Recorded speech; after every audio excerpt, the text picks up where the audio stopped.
That was the record before us, and here we are, pre-recorded, because we did this a few weeks ago, because we're not here at the moment, are we? We're away in that. I'm Ricky Gervais, with me Stephen Merchant. Hello there. And Karl Pilkington. He's not actually with us. He's on the. He'll be in some of the best of clips that will be coming up shortly. Yeah, this is just us, isn't it? This is just us. We did this. When did we do this, Rick? A couple of weeks back. Hold on, what is it? What it's the 27th today. Yeah. I enjoyed Christmas. I loved Christmas. I loved Christmas. I had a great time. What did you get? Loads of presents. So did and I. I'm glad they made it to number one. I'm really glad. Stroke, he, she. Yeah, I'm really glad that the pop idols, Cliff Richard, Westlife, made it to number one. Bo Selector. Yeah, just delete that. Yeah. Okay, well, we're going to play some of the best of, some of the greatest moments of the last 3 weeks. Yeah. Ever heard on XFM 104.9. What about this? Do you remember this one? Oh, which one is it? All right, so here's the first bit. Right, there was this. This is what it's like about getting presents and stuff, right? With my mum and dad. Go on.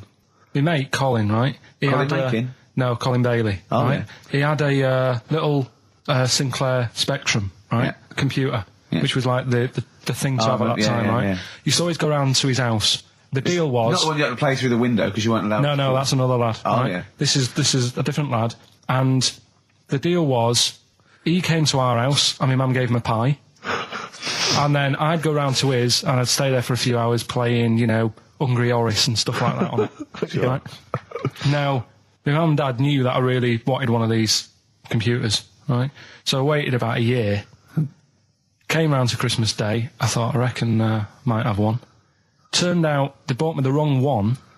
They bought me a ZX81 instead of a Spectrum, right? And Christmas Day, I'm there trying to load the games up. It's not working. I'm thinking, what's wrong, right? And the thing with me, when I was a kid, I used to get quite sort of agitated. This is the moment, right? I found out that it needed a RAM pack to make it work, right? Looking in the thing and it's saying, and make sure you put your RAM pack in the back. And I was like, oh, where's the RAM pack? And my dad's going, I don't know, I've got you the main bit. That's it. So I was that wound up, I just was sick, right? Just sick. I didn't feel sick or anything. I just was like, oh God. Went to the sink, just sick. Because I was that on edge about it. I said, come on, we've got to get one. And my dad's like, Tandy's shut. We're not gonna get anything today. Ruined again, Christmas Day. That was after the year when my train set got blown up by our kid. The following year, no RAM pack. And now you ask me why don't I get good presents? He's scarred. He just I'm gonna die. Honestly, I'm gonna die. He's just being sick. Yeah. There's no RAM pack. Did you get to the bottom of it? Why wasn't there a RAM pack? You have to buy them separate. Oh, it's one of them cons. What do you mean I can't play Frogger? Oh no. So, wasn't there another incident when you threw up? Spontaneously threw up? Through sheer anxiety? I do get it. It's not so much now because I've relaxed a bit, but as a kid I used to be quite on edge all the time with certain things. Do you think that's what happened to your cat that kept being sick? That it didn't get the food it wanted and it just threw up? Do you remember that? Yeah. God, so they shaved it. No, again, I spoke to you in the week, and I had much better things, like when I tell you about Brian Blessed climbing Everest, and for some reason it made him, it played havoc with his belly, and he followed through, and he had to clean up. Shut himself? Yeah, using ice and snow. Why are you telling me that Brian Blessed... in what way is telling me that Brian Blessed shit himself once in any way educational? Because I was saying how... He was climbing Everest, right? Right. I give it to him. He's an actor and that, but he gave that a go. Yeah. Right. It played. What's the point of that? You'd say, wouldn't you? You'd say, God, he's so he's all right. Me doing a boxing match for no reason is rubbish, but him climbing Everest and shitting himself. Yeah, he did that. Is commendable. Right, and he's only going to go and do it again. He's going to climb it again. Yeah, but he might not shit himself this time. Yeah, what's the point in going? Nothing's changed up there. Yeah, good point. Yeah, you been? Well, it has. They've probably cleared it out by now. Like, but it's slip on it. I can't even read about Brian Blessed. Is it actually true, or have you libelled someone else? It was an interview with him in it. And what did he say? Oh, come on, what did he say? He said I climbed Everest and I played havoc with me belly. Let's talk about it next week. We've really run out now. Oh, you're a fool. 3 holidays Carl's had this year, last year. Yeah. I'd love to have 3 holidays. You've got to start putting the work in I there. had 2 holidays then. No, you had 3 holidays. You went away with Suzanne and her parents. Yeah, well, that doesn't count. It does count. If you book 2 weeks off the firm, you go away and you go, how was your holiday? Go, well, it didn't really count. It wasn't a really good holiday. Can I have them days back, please? My New Year's resolution is to be nicer to you, but well done, you've already broken that. No, but talk sense. Talk sense. You've had 3 holidays this year, and I'm just saying, you're in your 30s now, and 30s is when you should be really putting the work in. That's true enough. To reap the benefits in your 40s, 50s, 60s, 70s, 80s, 90s, and 100. Karl, what's your New Year resolution? What about think before you speak? It's worth. I mean, see, I'm allowed to laugh. I'm allowed to laugh at things other people say, Karl. That one, that is a good suggestion. How was your holiday, Karl? It was all right. Right, brilliant. But that I don't see on the ratio of good to bad in Karl's mind. That might be amazing because we never It might be hear him amazing, singing the mightn't it? praises of anything. I'll tell you what. Can we have a cracking little tune and then come back and hear about Karl's holiday? Oh, I'd love to do that. Let's keep it tight. Love Will Tear Us Apart by Joy Division. Now I can't put my finger on it, but that doesn't sound like the original, and it's off a compilation. It sounded a bit fast. I think the vocal was slightly different. If anyone can, put me out of misery, I think it might be in a session of the time or something. Karl, is it a New Year resolution for you? Another one. Maybe when we ask you to get a song, get the original single version. I could be and wrong, not some obscure session. Yeah, it does seem different, doesn't it? Very odd. Yeah. Yeah. Maybe we just remember it wrongly. But anyway, that's XFM for you. 104.9. I'm Ricky Gervais with me, Steve Merchant. Karl Pilkington. Karl, you went to Lanzarote. Yeah. People said don't go to Lanzarote. They told you it was Lanzarote. They told you, were they right or wrong? You were right, yeah. Really? Yeah, it's a bit ropey, yeah. Is it? Why? Just out there. If it wasn't for the volcano they had, it'd been knackered. That's their big draw, is it? That's it, basically. That's all they've got going for them. When you landed, was it really hot? Were you quite excited? You were thinking this is okay? It was warm. It's we can't complain about the weather. The weather was all right. Sure. You know what I mean? That's what I went for. But it'd be nice if there just was something else. Yeah. What did you do all day then? Did you read your ritual book? No, I didn't read that. I read that book. Do you know the book that I bought, and all the chapters were messed up? Oh yeah. I bought a better version of that. All right. And I read that. Excellent. And then Did it make more sense in order? yeah, a lot easier to follow. Yeah. And then we went and had a look at the volcanoes and that. They've got 36 of them to look at. How many did you look at before you realised that pretty much you've seen one volcano, you've seen them all? Probably about 6 or 7. Really? Yeah. And then when you got to the 8th, you thought, now I know what this is going to be, Suzanne. This is going to be like a mountain with a hole in the top. Yeah. Really? But it happened years ago as well. It's like, just keep a couple, fill the rest in, tidy it up. Fill the rest in! Yeah, no, Well, getting some builders. No, seriously though. Okay, 4 million tonnes of concrete, please. They're an absolute death trap. Yeah, what do you mean fill them in? Do you know what a volcano is? It's just a hole, isn't it? That's happened. Well, it's more than the hole. It's more a portal to the magma in the centre of the earth. Back in 1730 it happened, and they still haven't sorted it out. Well, when you say it happened, volcanoes were made a lot longer ago than 1730. No, but the one that did Lanzarote in. Right. Sort it out. What would you suggest? Well, How tidy can it they up. fill it in? It's joined. It's all joined. No, but what I'm saying is, the big plates of the earth are all joined. It All was the a disaster, magma's wasn't it? joined. With the trade centre thing, that happened. They cleaned it up, sorted it out, they've moved on. That's what I'm saying. Whereas Lanzarote have just gone, leave it. It happened back in 1730. You misunderstand me. How, in the name of God, can you fill in a volcano? You ignorant twit. No, but it's not just the holes. They've actually left the lava everywhere. That's what I mean. It's not just the big holes. There's lava everywhere. But it's molten rock. They can't just pick it up like they're like a carpet. Put it in the holes. The holes are there ready. Just push it all in. That's what I'm saying. Do you know what a fable is? I've got a rough idea. Okay, it's a thing that uses sort of metaphor, analogy, just to explain sort of morals. I mean, they're very very old for a start, and it's all. I'll give you an example of one. A quick one. Oh, the one about the the dog with 2 bones. He goes to a dog's got a bone. He sees a reflection in the lake, and he thinks, "Oh, that dog's got a nice bone. I'll have that." And as he goes to get that one in the reflection, he drops the one he's got, and that's one about, you know. I think You're happy with your lot. I was told one when I was younger. Go on. I think it was one. This young lad, he's got a dog, right, and he's about 8 years old, and this dog, he's had it since he was about 4, and it's a bit tired now, and he chucks sticks for it, and it doesn't go for it, and he's saying to his mum, "Oh, I want a new dog because this one's useless. It doesn't do what, you know, it doesn't have any fun with me." So they say, "Oh no, but you know, Rover's a good little dog. You should look after it." And he's like, "Oh, I don't like it. I want a new one." So they buy him a new puppy. And it's running around, yapping about, and he's loving it, and he's playing around with it in the grass. And then one day he goes to the park, and he's messing about and rolling about with it, and he falls into the lake, right? And the little puppy's like yapping at him, and he's going, help me, little dog's yapping.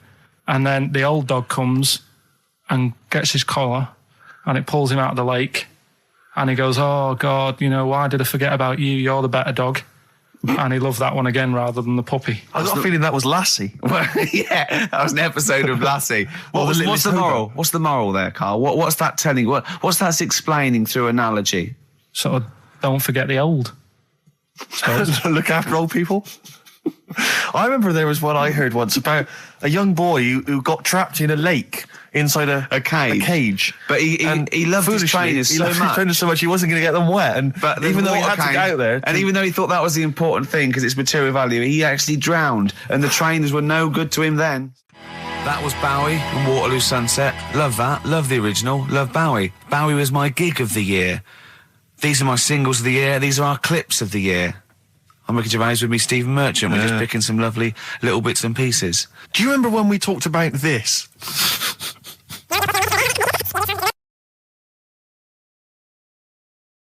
So we just had a text here that says, and I don't know what truth there is in this, as ever, but John says there is apparently a nude bike ride today in Hyde Park. Now, I can't believe that's the case, because I don't think it's allowed, is it? You can't ride around with your veg, can you? I don't know. Why would you want to? Well, good point. On a bike. On a bike, I love the fact that that's what disgusts him. I want. Do you know what? If we did appeal for a nudist to call in, I'd want a very specific sort. I want a German nudist, a middle-aged man called Helmut. Okay. If there is any, or the closest one to it. So I want a middle-aged man from Germany. If your name is Helmut, you're in. But I'll accept Hans. Karl would be good, wouldn't it? All right. Yeah. I think I'm wondering if the age might. Maybe we could broaden. Okay, out just a German nudist bloke. Right. Could he at least be fat? Could I find a fat German fella? If your name's Helmut, we're going to give you a big prize. Yeah. But you know, any fat German fella who likes to get his sausage out. Sure. Okay. It's sauerkraut. Yeah. What's the phone number? 0871 222 1049. It'd be good just to get an email or a text though with a contact, wouldn't it? And then I can just call them up in the week. Sure. And 83936 is the text number. I don't know what our audience demographic pans out like, Rick, but I'm suspecting that's probably a fairly small fraction of our listenership. I know, but you know, there must be German someone out there. If you know a fat German who likes to get his tackle out, phones are going. Straight away. Just answer it, Karl. Just answer it. Just potluck. it could be anything. Well, just see what it is. To be fair, it could be a nutter. But just say hello. Just tell his nutter straight away. He'll stay there, won't he? He'll stay there. Well, answer it. Answer it. Leave it. Answer it. Oh, you see this? It's gone. It's gone. There you go. He bottled it. So, just as well. Well, you took too long to answer it. There's a vicar in Australia who started sort of doing his services and all that in nude. Hot, isn't it, out there? Yeah, Where'd but you get the churches aren't. Churches are pretty cold. It was on some website. Of course it was. Yep. Just saying about a vicar and that who's there's a lot of nudists and that who want to get married. Do it, you know. Don't mess about with the wedding dress and that. Just snip up. Cheaper, isn't it? Well, I also suppose it's so. I suppose if you believe in God, you believe that that's the way to be, innit? Because Adam and Eve and that. Yeah, but then in Adam and Eve, the shame made us dress up, didn't it? Yeah. Eating the apple and things. Yeah, but God didn't want that, did he? No, he wanted to see it all. He was loving it. We don't know where of time getting a knife full of all of that, and then the snake said, cover yourself up. Stitched him right up. What exactly is there then? Is it just a kind of moon-like kind of surround with just kind of dust and rock? That's exactly what you see. I was there when the Mars thing went wrong. Yeah. I would have just sent a camera crew there, filmed a bit of that, right, and say, here we are, this is it. Ignore the little coffee shop in the background. Right? This is Mars, because that's where it's like just loads of dust, holes everywhere. Tidy it up. Little round-headed aliens complaining. It's Whinging. just like Mars. Yeah. So is there what's the best bit about the holiday? Come on, pretend you're Judith Chalmers. I have been doing. I would have done all. I would have said that. Don't bother. Right. I mean, the hotel was good. Yeah? That was all right. What was that like? It's all right. Just, clean. That's all you want, isn't it? See, that's not quite what Judith Chalmers does. She doesn't go, what's the hotel like? All right, yeah, clean, isn't it? All right. What was it like? What was it? 3-star, 4-star? Did that have a swimming pool? What was the room like? Had a swimming pool and that. Yeah? Yeah, it's good. I think it was one of the better ones on the island. Okay. Nightlife? Wasn't really. And there was a bar, there was some bands playing. Yeah. Not very good. Food got a bit boring. Yeah. It was always the same food every night, but they sort of themed it and made out as if it was different. So, like, on Mexican night, it'd be chicken with a nacho on it. Right. And Chinese night, sort of chicken with a little prawn cracker on it and stuff. Sure. But that got a bit boring. That's me just turning on my phone, because I want to read to you a text that I got from Karl. I think you sort of sum up the holiday in this text, don't you? Do you remember I it? can't remember. Let's have a look. Let's have a little look. Instantly, what did Suzanne, your girlfriend, make of it? Similar view to you? That they should fill in the holes? Yeah, it's just that thing, you see, I went on a coach trip, right? And you go and see the volcanoes. Like I say, there's 36 of them. Yeah. Which, how many do you need? And when we're on the coach going round all these volcanoes, the fella on the front's going and look out your left window at the moment, and there's a volcano.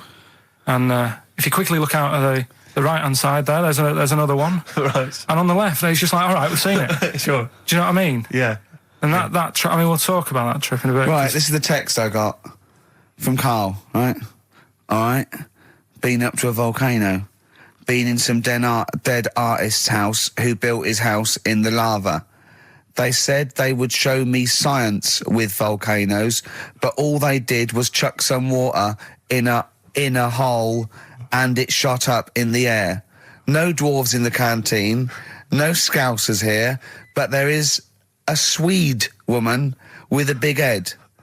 She looks effing gormless with a cap on. All right? So a little reference there to... A Swede woman? What's that mean? Do you mean Swedish? Yeah. Or she looked like a vegetable? No, I had the Swedish woman. But they've all got sort of quite big bill, aren't they? And I sent him a text. Oh, well, it's just good to be on holiday because, I'm working. He sent back, so am I. Just been watching Sky News. There is a school for monkeys who want to get a band together. Is that monkey news for later?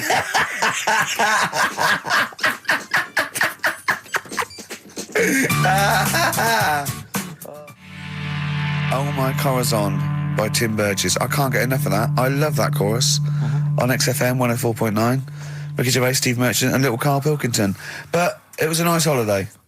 Yeah, it's all right. It's just, I went there to relax and that. Exactly. Did a little bit of that. Trying to think of some new, features and stuff. Sure, always working. 3 holidays a year, Jesus. Oh, well, not really 3. Oh, 2. It's all one big sort of like work thing to me and Steve. 2 holidays, isn't it? Work hard, you need the holidays. So, yeah, the things that annoyed me was like, you get bored sat around the pool after a couple of days. I'd read my book. Yeah. There wasn't much going on the... Not even any crabs to throw sand at, was there? No crabs or anything. They wouldn't bother with Lanzarote, right? So, decided to go on a little trip. That's when I saw the volcanoes and that, 36 of them. So, we go on the trip, and the thing that annoys me, it does happen every holiday that you go on. If you go on a sort of package thing, they have these trips, right? and you pay about 40 odd quid, and they give you some wine, so it make it feel like you're getting your money's worth. But how many of these trips have you been on then? Loads. 24, probably about 12. More holidays than I've had. Go on. Yeah, So go anyway, on. so you're on the coach, right? And they take you for the volcanoes. They took us in the middle of nowhere. Yeah. Right. There's nothing else round there. Sure. It's like I say, it's like Mars, but with holes in the ground. Yeah. Right. And they sort of drop you off, and they go, right, everybody, see you back here in an hour. There's loads of volcanoes for you to look at, and a coffee shop over there. And you know for a fact, right, you don't need an hour there. You could just say, well, just keep the engine running, because I'll have a look in this hole, we'll get back on, give us 5 minutes. Don't need an hour. Absolutely. Yeah. But you know that they've got something going It's a with it. backhander, definitely. What, with the coffee shop? Definitely, yeah. They go there and they get everyone to have an ice cream and a coffee, and they sit down, have a fag, talking to the bloke. Yeah, and it's like, cousin. Yeah. Have you How ever- much was the coffee? Was it Probably overpriced? about €3 euros. So I think it was $3.50, Sure. Yeah. which is I don't know what. That's about £2.5 quid. Yeah, Yeah, they stitched you up. Go on. talking about this the other day. What was it now? Listen, the fella. Play a No, listen. record. Do you want, let's just, all right. All right, no, I'll come on. play All it. right, he's got it now. Go on. This fella goes Yeah. to the doctors, Yeah. right? Oh, right, okay. Right, if this is in any way apocryphal, stupid, illogical, impossible, right, you are never, ever speaking again on radio. So make sure this is at least possible. I'll tell you what, I'll even give you improbable but possible. So if anything that breaks the laws of the universe or logic, okay, that's all you have to avoid. On you go. Right, so this fella, right, he goes to the doctors because he's got earache. Right. Okay, if a chimp's living in his brain, that he Go go on. So he's got earache, he's sat in the waiting room, and his ears all bunged up and it's hurting a lot and what have you. So the doctor comes out and he goes, right? And because his ear's all bunged up, he doesn't hear it that well, right? So he thinks it must have been me, right? So he wanders in. Keep going. Anyway, I'm going to hate this. I can just feel it in my bones. Steve, I'm going to let you take over. Okay, Let's go on. let's hear it. Come so on. the doctor says, sit yourself down there, right? So he sits himself down. He goes, right, take your pants off, right? So he's thinking that's a bit odd. Anyway, he I heard that though. he apparently he took his tackle off. The doctor did some operation. What, there in the waiting room? No, in his office. In his office, yeah. What? Wait. So he removed what? His genitals. Yeah, in his office? Why, Carl? Why, Carl? because he hadn't called him in. Oh, he'd calling the bloke who wanted his testicles taken off, and he didn't hear it. What? So the doctor went out and said, Mr. Jones, who's here to whip off your cock and balls, just here and now, right? Bloke comes in, didn't it? It must have been me. So the bloke who wanted his balls taken off didn't say, I think he said me. So he didn't interrupt then. So the bloke goes in, he starts taking his testicles off, and he doesn't say, I'm here for me ears. What are you doing with that? That is a blinding record. And before that, Rick, what do you make of those adverts? They were great, weren't they? I like them, yeah. I'm going to buy all them products on the way home. And that's endorsed by Ricky Gervais. He's won awards. Yeah. Rick, do you remember this? This was a hilarious moment. No, you'll remember this when you hear it. It was when Karl said something that was basic. Well, I think for a lot of people it sounded like a lot of old bollocks. Carl's found love on the street before, haven't you? How's it going with your bird, Karl? Are you married? No. How long have you been out with her? Going out with her? 7 years. Because, I mean, you're quite a simple man. Yeah. You're sort of a simple In a in nice many way. ways. I mean, Yeah, in you're the like best Helen sense. from Big Brother. Yeah, You're sort of nice enough, but... But I look normal. Well, yeah, you sort of do. But you could be one of those that just suddenly go mental with a pen. Yeah, do you know just what I mean? stab people through the eyes. Yeah, you sort of look normal. But if I wouldn't really want to wind you up to a point of frenzy. How did you meet your girlfriend? Through work. What, through her work? What, you found out and said... We worked at the same place. Oh, you're right. You're quite an enigma, aren't you? Could you give us more on that? At work. You met her at work. What, she came in selling sandwiches? She was going through the bins outside. What do you mean you met her Why at are you work? having an attack on me? You're the not one having an who's attack sad and lonely. No, Oh, he's done you again. He's done you Yeah, but what again. I thought was interesting was I just scratched at him and he just went mental. Yeah, no, It's like a but bear caught in a trap. it's funny, isn't it? You'll never learn. No, I was just interested to find out what the story was, because it might be a really romantic story. Well, it's not.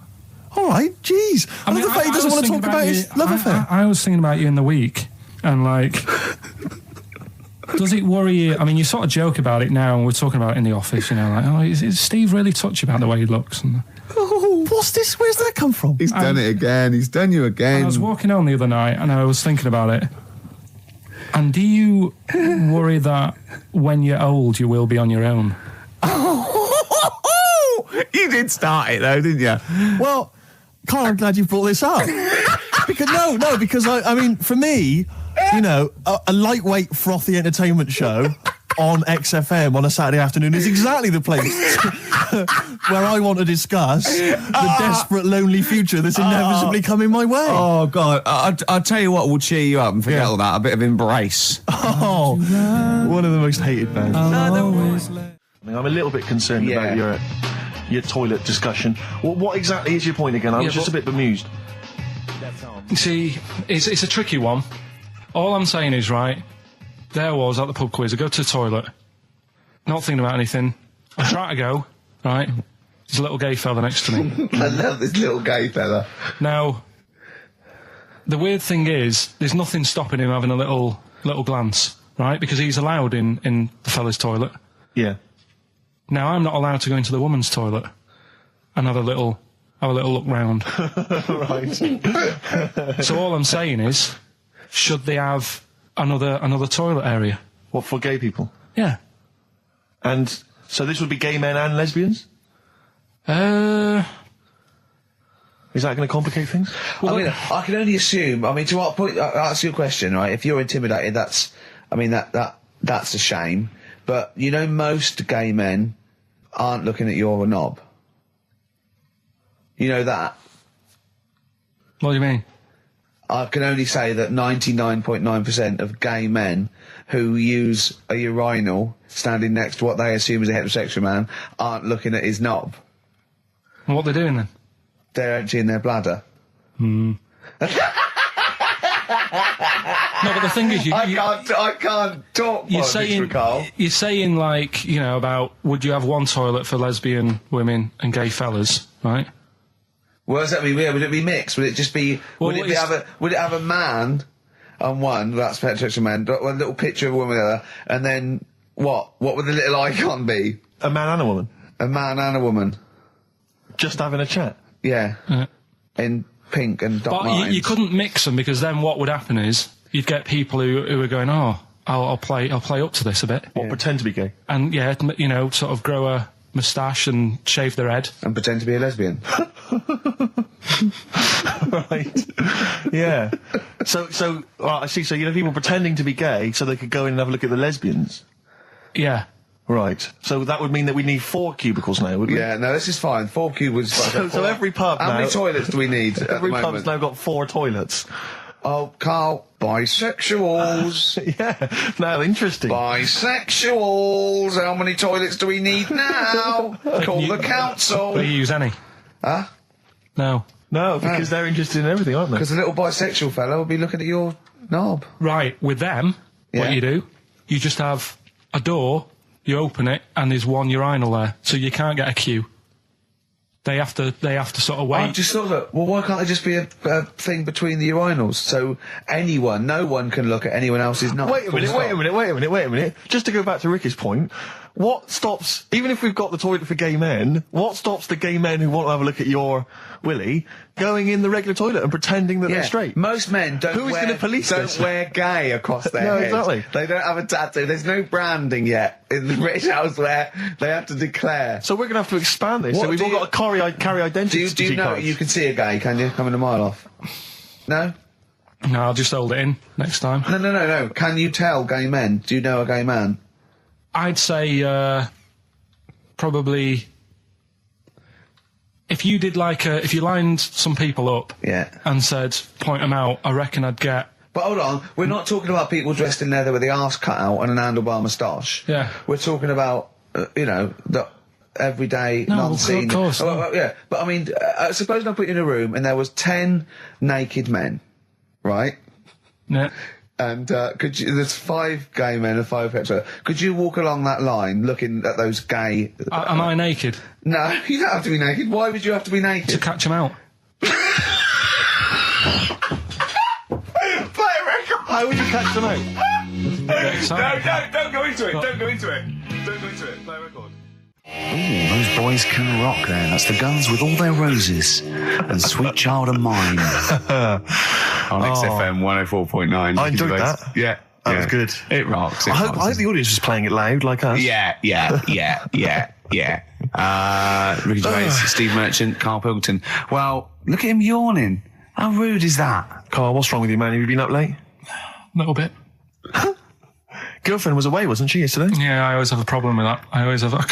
Because you don't go to bed, do you, early? Do you know what I mean? You sort of think... I just always find that thing that if, you're used to living with someone, one of you will go, let's go to bed, then you'll go, all right. But when you're on your own, you go... You just forget to go to bed. I just stay up. Okay, stop eating now, Carl. You've ate all the food. That's just a plate. All right. Okay. Yeah. No, I stayed up and watched... there was a thing on about Dracula. Right. What, Dracula? And I found a flaw in it. Go on. Not the fact that he's the living dead and and drinks blood to stay alive and he doesn't reflect and he can turn into a mirrors. bat. Well, and you can go on. The mirror thing, you can't look in mirrors, can he? Well, he can look in mirrors, but he can't see himself in a mirror. Yeah. That still doesn't work. Go on. It doesn't work at all, Carl. It doesn't work Go anyway. on. No. Well, Centre parting's always really neat. His centre parting's always... how does he do it if he can't look in the mirror? Blood on the floor or something it was called. Rubbish. I love the flaw in the Dracula film is that his centre parting's too neat. How did he do it without a mirror? Oh. Was it a documentary about Dracula? No, Yeah, there was... the real Dracula. The real Dracula. Yeah, the real Dracula. The It's true just a film. It had blood on the floor or something it's called. Yeah. It's rubbish. We had a little lunch yesterday, didn't we? We did indeed. That was a nightmare. Yeah. I hate going out with you two. I was explaining to Carl, right? I like to excite Carl's imagination, right? And if it involves chimps or monkeys, all the better. Brains he likes, parts of the body, deformity. I know where to, what buttons to push. And I told him about this thing. I don't know if any of you out there know about this, but there's an experiment they did in the 50s, a clinical psychology experiment where your 2 hemispheres of the brain, okay, they're joined by a thing called the corpus callosum, right, which is just a little flap of skin, like a little scarlet lead that joins your 2 hemispheres. And what they did, they cut that in half, and they thought it was a cure for schizophrenia, but what it turned out to be, or epilepsy, I think, I can't remember, was that your 2 sides of your brains didn't function together. You couldn't get information. I was telling Carl all this thing, and one of the things I told him was that they did it on a monkey, and it fought itself over a nut. Like its right arm was connected, by its left lobe of the brain, and it was fighting over itself. And Carl went, instead of thinking this is amazing experiment, he went, would it have been happy if you'd given it 2 nuts? Yeah, I know. Well, you started off by explaining it. I remember you mentioned, because I was watching the 2 of you as you were describing it to me, you said, of course, one side of the brain deals with symbolism. And as you said the word symbolism, I noticed Carl drift away from looking at you, pick up his mobile phone and start pressing buttons randomly. And I thought it was the word symbolism that got him. And I noticed it took you just a moment longer. And I think the first thing you said was, when did I lose you? Yeah, I knew I'd lost him. It's extraordinary. And he doesn't even try to disguise I said it. nomenclature at one point as well. Right, yeah. And I knew I was dicing with death there. Yeah. But, Yeah. but I told you tried to look it up, didn't you, on the web? You didn't find anything about it, did you? The spelling of it's... What is it again? What's the word? Corpus callosum. Yeah, so I couldn't do it. No, there's no point. Yeah. Don't bother. Give up. Don't bother. Give up. So if anyone knows any interesting facts about that, I don't know. But yours hasn't been cut in half, has it, Carl? That would, again, might explain something. I'll tell you what we will be talking about later. I don't know if you're sort of aware of them, Steve. Go on. Bonobos. Oh, I don't know much about bonobos. I told him about he was looking for stuff. I said, put in bonobo. He was having no luck with chimp. And they're a form of chimpanzee, but they're even closer to us, evolutionarily speaking. They've got their social groups are more like ours. They're more intelligent. And he was loving it, weren't you? So is it human bonobo Carl? Is that how it works on the evolutionary ladder? Chimp Carl. Yeah. Yeah. Talking about them. So we're talking about bonobos. You're excited about that? Yeah, That's yeah. Coming up in Monkey News? No, I think it's a bit of a monkey bonus.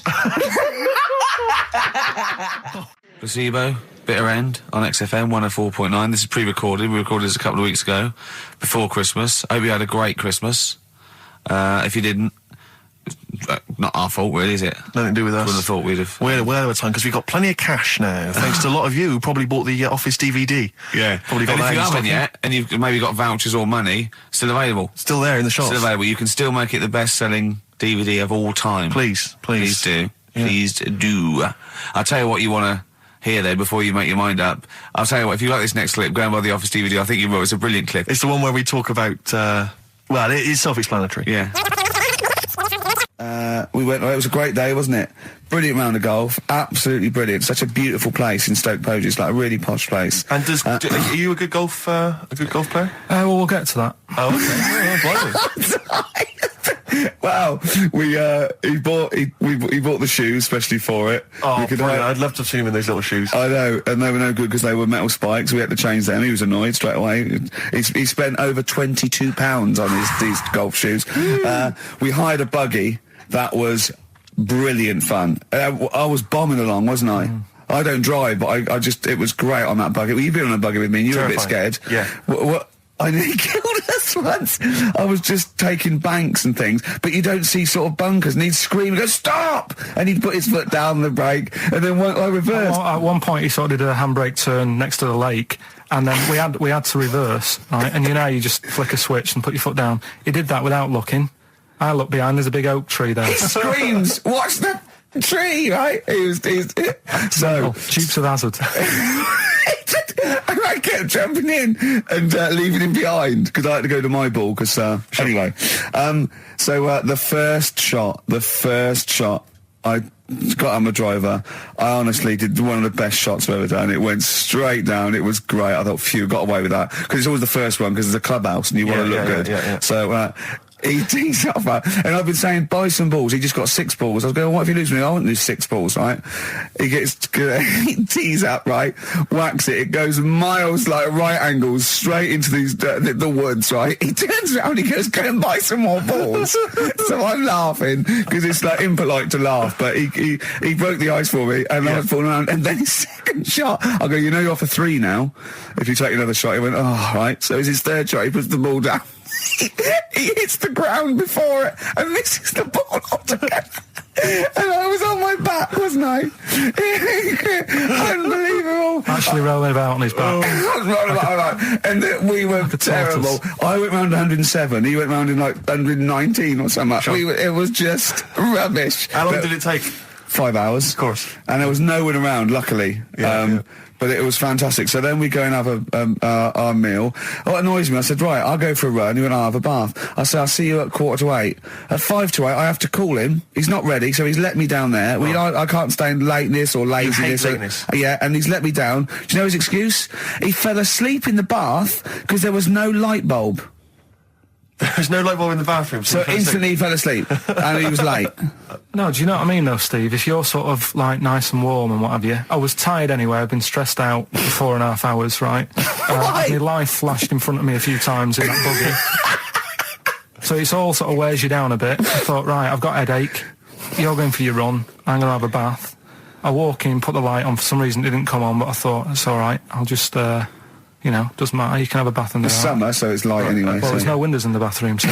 So you were in the darkness? So I'm in the darkness. I nod off because I'm shattered.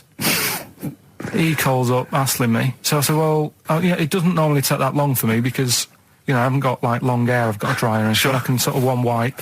Yeah, he's already 10 minutes late, though, when I called. Well, 10 minutes. 10 wow, minutes. this is late, next. It doesn't matter. Dinner wasn't until 7:15, so we had, like, another 20 minutes anyway, so it doesn't really matter. Yeah, but we said 7:45. So he's calling up, hurry up. So I said, yeah, all right. So I get out and dry and like my tackle and what have you. Calls back again 30 seconds later. No, I don't. I don't like that. You're not going to do that, no. Give it a wipe. 30 seconds later, come on.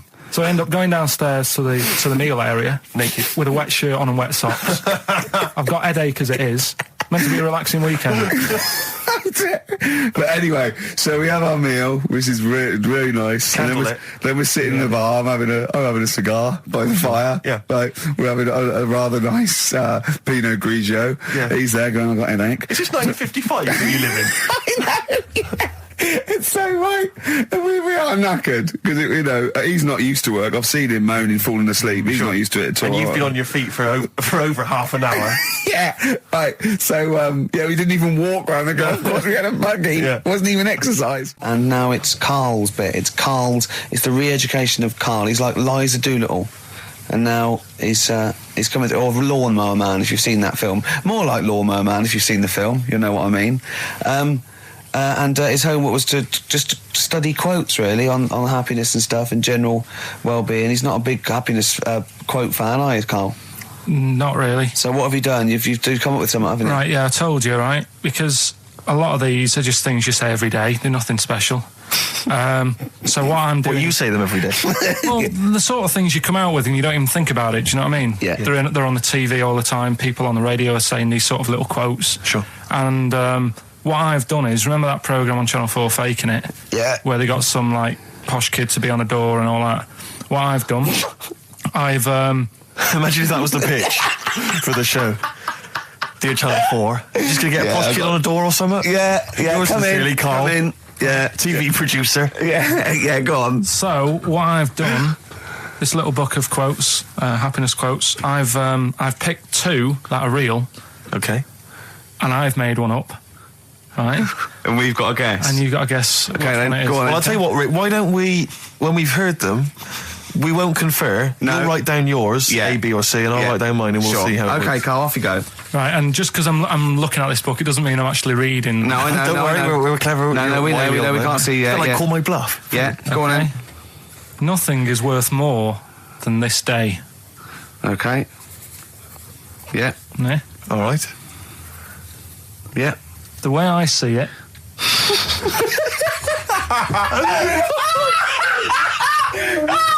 Oh God, my head's gonna burst. no, hang on. My head's gonna burst. No, Hang no, on. this might not be Karl's. It might not be. How do you know I haven't tweaked them a little bit? Yeah, good Okay, point. fair Good enough. point. No, good point. The way I see it, if you want the rainbow, you got to put up with the rain. Yeah, okay. All right? All right, yeah. Okay, hang on. It's not, yeah. Come on. Cat food, Cat food, come on. it stinks a bit. But if you don't put up with the smell, the little kitten will die. Steve, I don't know what to say. I don't know what to say. Imagine this in Faking It. Imagine their faces when he says that, and they're going, "Oh my God." Oh. Karl, play a song, mate. We'll have to confer on this one. Right, Blair. Well, that's just amazing, Karl. Just read them again. Two were real, one was fake. Go on then. Right. First one. Nothing is worth more than this day. Excellent. Next one. What does that mean? Well, cherish now, cherish your time. okay. Because you can't get it back, and Yeah, you know that's the way I saw it. Carpe diem, whatever it is, seize the day and all that. Okay. If you want the rainbow, you've got to put up with the rain. Yeah, of course. Yeah, rough with the smooth. You know, it's not all plain sailing, but you know, rainbow's beautiful, but it comes because of the rain, which you might not like. So Yeah. make the most of everything, and yeah. Good. Cat food doesn't smell good, but if you don't put up with it, then the little kitten will die. Right, no, Karl, that is a good effort. Now that one's yours. I mean, obviously, right? Right. No, but it's a good effort, right? I mean, it slipped seamlessly into the others. Yeah. Don't think it didn't. No, but it's good. I mean, we knew it was that one. But what I will say is, it's good. But what you don't know, maybe subconsciously, is, I mean, it's very similar to the putting up with the rain and the rainbow. But that's good. Why do you think that? Well, What does mine mean? well, even though it smells bad, it's good for something. Right, So- see, so- I didn't look at it like that. What do you look at? I kind of thought... Was yours more specifically about cat food, generally? Because you know, normally it's an analogy. Yeah, or a metaphor for something, you know. Much bigger. Well, no, the way I mean, looked at it- Dolly Parton, who I think did the rainbow rain thing, she wasn't specifically concerned about weather conditions. No. It was a sort of general idea. It's all about life. Yeah. Well, Existence. that's what I've done. Go on, I've what- used an everyday thing Yeah. and put it with today's problems, right? Go on. So, like, my girlfriend, yeah, she might like to go shopping for clothes. I hate it, Right. but because I love her, I put up with it. Ah, that's nice. Yeah? Yeah. So, you love that little kitten. You can't stand the smell of the stuff you got to feed it. But because you love it, you go, well, you know, I'll put up with this just for a few minutes and then I can, like, squeeze its head later and give it a little... Sorry! Squeeze its little head. Yeah, well, that's just the thing that I do with cats. Put it in a bag and drown it in a lake. I can feed it and then I can throw it against the wall. Exactly. So you didn't see it like that, did you? No, that's very good. So it's about love, is it? It's about putting up with the bad things for something you love. Yeah. Well, that's nice. But that's very Carl, good. you seem now to be convinced and rather smug that you've tricked us and that you've fooled us and that we didn't understand it. Well, I say that's your fault, not ours. No, it's not, though. I mean, look, that man in Forrest Gump, he was a bit of a nutter. And he came up with the life is a box of chocolates thing. Yeah. Now, if that was in this book, you say, oh, yeah, brilliant, you know, good bit of work. But if he was sat here doing the show with you, you'd be taking the mickey out of him. Sometimes I feel he is. No, but Carl, I could. In fact, if people are out there, we're too lazy. Could you write down everything Carl's ever said? Because I think we could publish that. Yeah. He said one today. He saw my salamander. It's not a euphemism. He saw my salamander, and it's just sitting there in the tank. Your exotic pet. Yeah, and he's worried about there not being a lid on. And he said, I went, what are you worried about? He said, wow. He said it sits there for 24 hours a day, obviously planning to get out. Well, he's got nothing else on its mind, and the daft thing is, he has actually got the lid ripped up a little bit. And he'll be looking up there, and it's going to get out. But what's the worst that could happen? What's it thinking? What do you think it's thinking, this salamander? It's got its eye on the DVD player. I can have Ian be down the market. Right. Okay. Right. The results of Rockbusters. We ain't got a winner for the first time. Yes, we have. We've got done this loads. feature for. We've got loads of winners. No, we haven't. We've done this feature for 3 weeks. This is the first time I've managed to sort of. Well, let's go through them then. What have they got wrong? The first one. The first one. What was the first one? Well, hang on. Let's do them in reverse order first. So what's the last one? The last one. The clue was that bloke does sport on the telly and he's got a little kid. What's that? That's Destiny's Child. Des, who does ITV Sport, has got a Chinese child, right? No, that's fine. They got that. Okay, Destiny's Child. What's the middle one? Well, the middle one. Right. Child. The second one was he doesn't like women. Yeah, he's got a couple of kids. That's a bit weird. Yeah. Right. That was PD. That was Puff Daddy. That is offensive. Go on. But it's not Puff Daddy. It's Puff Daddy. And he's not even called that anymore. He's called P Diddy. Well. Okay, fair enough. But they got that one. Yeah. And if I'm being tight, these lot are as well. Yeah. Yeah. Tight means something in Manchester. Go on. Right. And the first one that they're having problems with, I don't think them birds should be allowed in this area. Got it. Boyzone. It's not Boyzone. What's the clue again? I don't think them birds should be allowed in this area. That is perfect. A boy zone. No birds. No women. No women, yeah, birds, right? A boy zone. Sorry, Carl. If that isn't the answer, their clue is better than yours. That is brilliant. What was yours? Boy zone, it works perfectly. What's your answer then? Bangles. I have no idea what that means. Like seagulls. So you don't want them in this area, so you're banning them.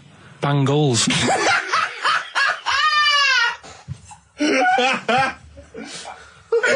Oh! Well, give it to Boyzone, because Boyzone's better. Don't use birds being allowed in this area, it's a Boyzone. I think we should have a rollover. Carl beat them. Carl beat them. You have to use his logic, surely. But theirs works. You can't do what am I thinking. No, that's not what I'm thinking. It perfectly. It works perfectly. I think you've got to give it to the ones that got the Boyzone. Well, how about, right, because they didn't actually get into my head and my way of thinking, heaven right? forbid. How about we just keep back the David Attenborough and they can have, I'll chuck in the Hellraiser, right? Okay. And Blondie album and the Madness Yeah, one. okay, pick a winner at random.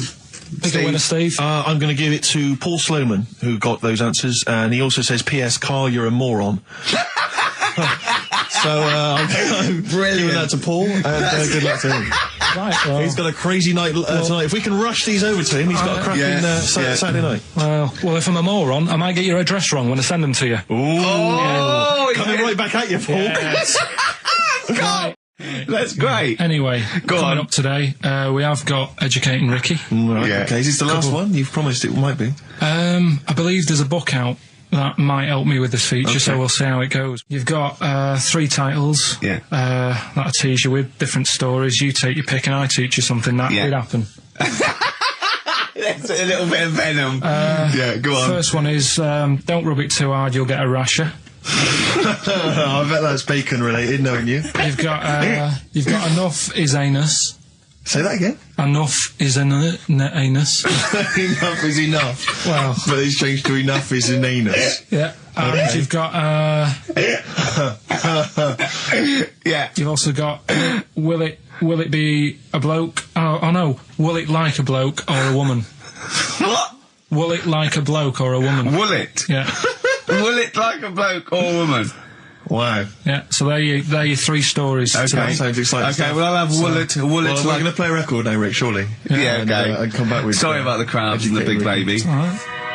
It's a valuable lesson, really. I'll think of a title for him. So, 3 stories. Don't rub it too hard, you'll get a rasher. Enough is anus. And we'll have that one then. That one? Yeah. Right, well, do you believe in palm reading and stuff? No. Yes. Sorry, yes. Yep. Yeah, of course. Sorry, I forgot. Yes, of course we do. Mm-hmm. Right, well, there's a fella who, he used to do palm reading. Oh, yeah.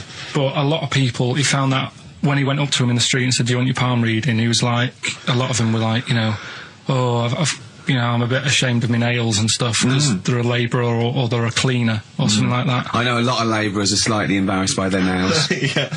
No, but... Yeah. So if look at my bloody hands, Reg. Well... That's that hod carrying.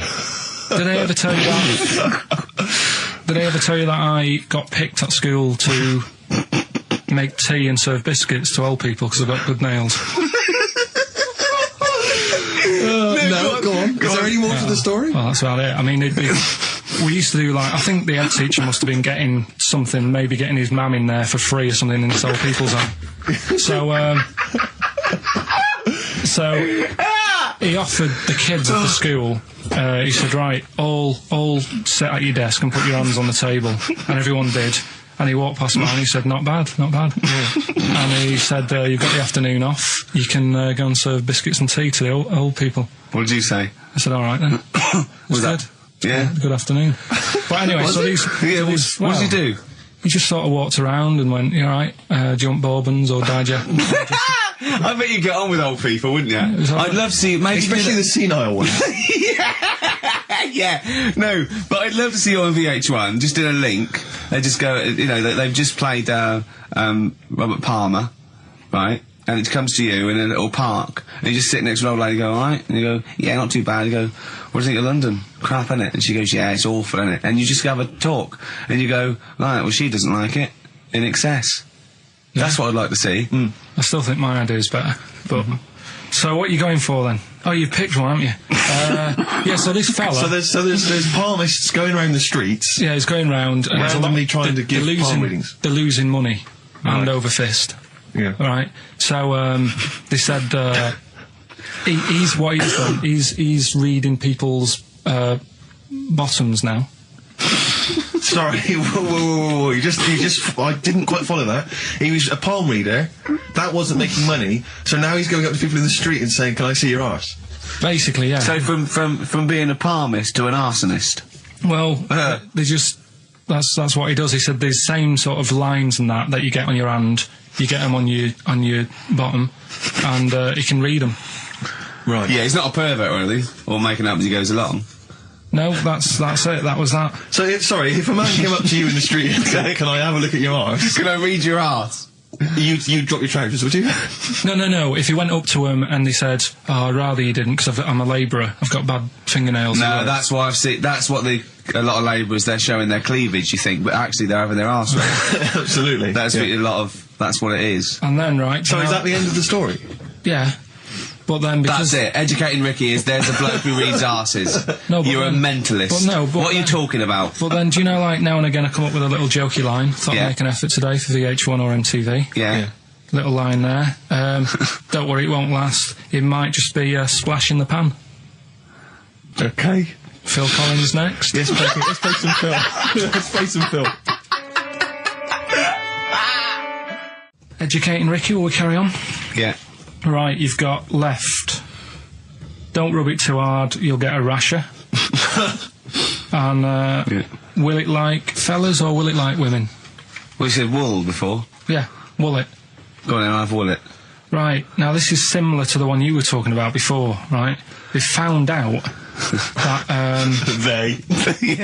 Scientists. Oh, yeah. I've found out 17th century? that, like now, 1 in 10 rams are gay. 1 in 10 rams are gay. Yeah. Yeah. So that was like, wool it. That's how I could get that in. They got a load of gay and straight rams. Right. They worked out which were which first. They said, right, that bunch there is a gay bunch. They looked better, they just had more pride in their appearance. And the other ones, you know, the straight ones. And then they gave them to this scientist and said, right, go on, do what you got to do.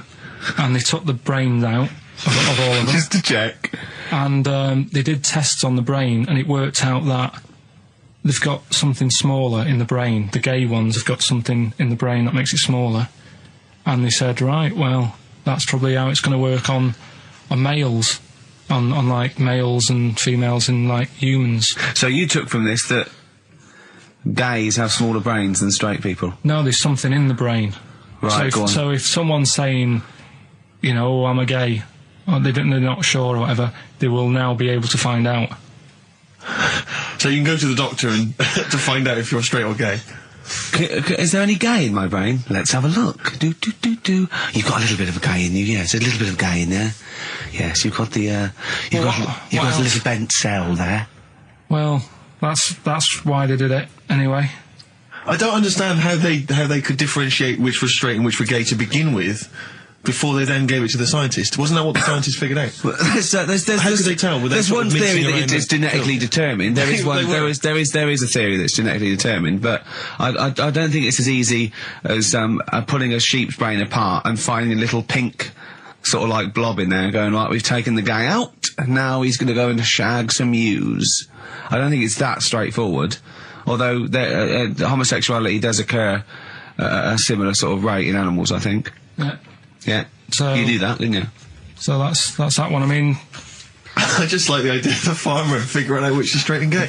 Well, that one's wearing quite a camp-looking neckerchief. So I'm thinking maybe he's gay. Is that, yeah. I love the fact they can, that one's a big fan of Sophie Ellis-Bextor. They put on ABBA and see which ones dance. Exactly. That's how they... Which one, yeah. Put on like Barbara Streisand and see which ones sing along.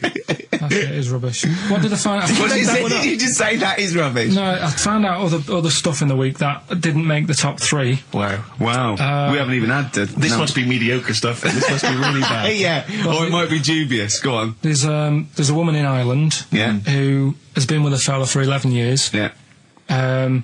She always saying to him, you know, when are we going to get married and that? And he's like, oh, we don't need to. You know, we're happy and that. Do you know, like I am with Suzanne, it's like, there's no point, really. Unless you have a kid, I don't think you need to, do you? Right. So, he was like, we'll do it in time and all that. Anyway, he comes home from work one day. He says, oh, go on then, we'll get married. She was so shocked, her hair fell out.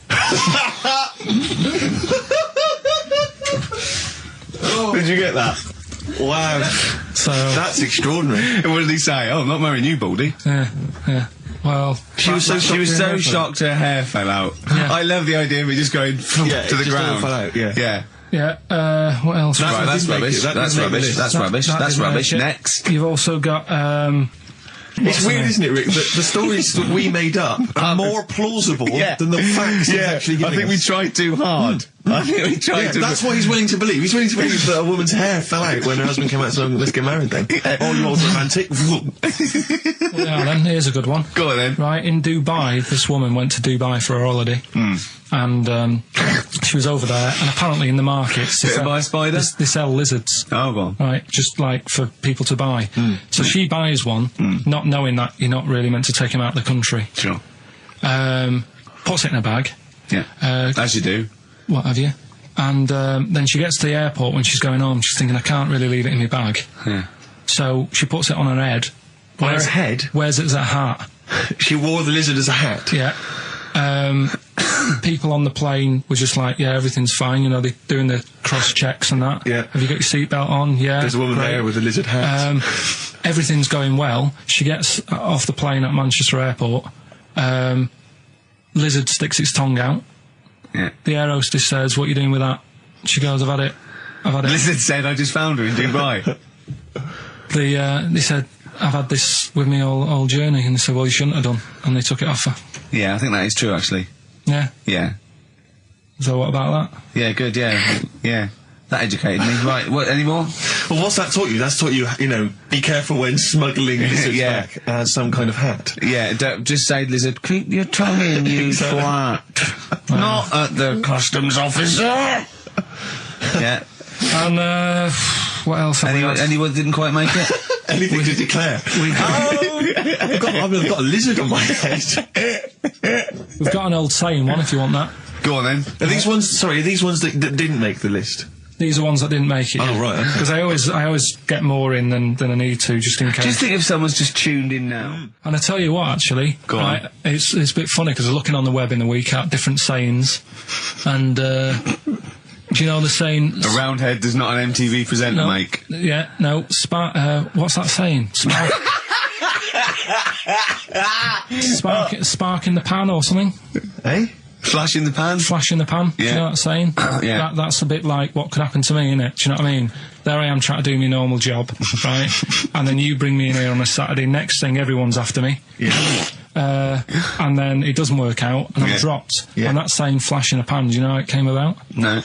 Do you know like how years ago they used to dig for gold? Gold. Yeah. Yeah. And they had like a little pan, Yeah. and they'd put the soil in, and they'd rub the soil. Yeah, and it's shone in the sun. Now and again, it shone in the sun, and they get all excited and were like, "Oh, brilliant, some gold!" And then they realised it was just the sun flashing in the pan. Yeah. And that's, do you know what I mean? Yeah. Yeah. So again, that's a bit weird. I saw that saying in the week, almost Yeah. like a little thing saying, "Don't be getting carried away." Omen? So, well, makes you wonder.